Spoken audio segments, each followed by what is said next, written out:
Quelles sont les distinctions fondamentales entre un réseau local, LAN, un réseau étendu, WAN, et un sous-réseau, subnet? Voici le thème central de cette vidéo. Explorons ensemble ces concepts en employant des termes techniques adaptés à un contexte formel. Avant tout, définissons ce qu'est un réseau. En des termes simples, un réseau est une infrastructure permettant à plusieurs ordinateurs de se connecter et d'échanger des données. Ces connexions peuvent être établies via des câbles physiques ou des liaisons sans fil.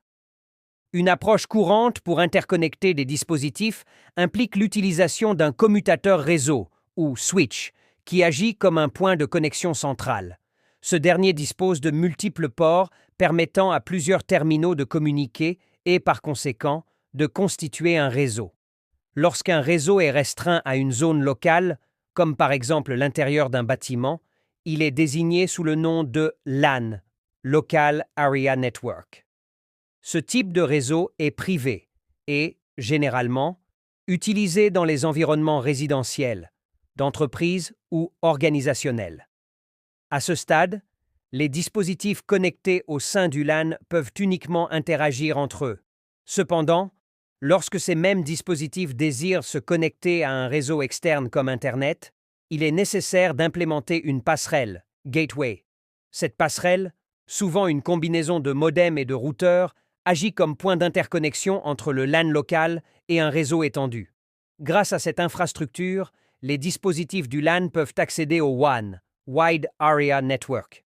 Contrairement au LAN, un WAN couvre de vastes zones géographiques, allant d'une région à l'échelle d'un pays à l'ensemble du globe, comme c'est le cas d'Internet.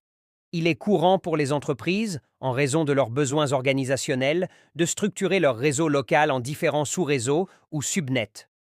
Par exemple, on peut imaginer une société ayant un département de service client et un autre, des ventes, qui souhaite isoler les flux de données entre ces deux entités pour des raisons de confidentialité ou d'efficacité.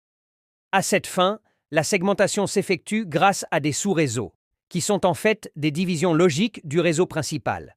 La séparation entre ces divers sous-réseaux est orchestrée par un composant clé, le routeur. Ce dernier agit comme un point de passage entre les différents segments du réseau, permettant d'isoler et de diriger le trafic en fonction des besoins. Un réseau local peut contenir autant de sous-réseaux que nécessaire en fonction des exigences spécifiques d'une organisation. Lorsqu'une entreprise se développe et crée de nouveaux départements, de nouvelles subdivisions peuvent toujours être ajoutées. Les principales justifications derrière la création de sous-réseaux incluent la gestion optimisée et la sécurité. Du point de vue de la gestion, résoudre des problèmes spécifiques est souvent plus simple et plus précis dans un environnement segmenté. Concernant la sécurité, chaque sous-réseau peut être doté de règles distinctes pour contrôler et réglementer l'accès à certaines données sensibles, renforçant ainsi la protection globale du réseau. En résumé, que ce soit pour structurer un réseau interne ou pour assurer l'interconnexion à l'échelle mondiale, la distinction entre un LAN, un WAN et un sous-réseau joue un rôle fondamental dans le fonctionnement des infrastructures modernes de communication. Une des principales motivations pour la création de sous-réseaux réside dans l'optimisation de la performance d'un réseau en régulant le trafic de données. Lorsqu'un ordinateur cherche à interagir avec d'autres dispositifs présents sur un réseau, il émet des transmissions destinées à chaque machine connectée. Cela engendre une redistribution du trafic de manière globale, perceptible par chaque ordinateur.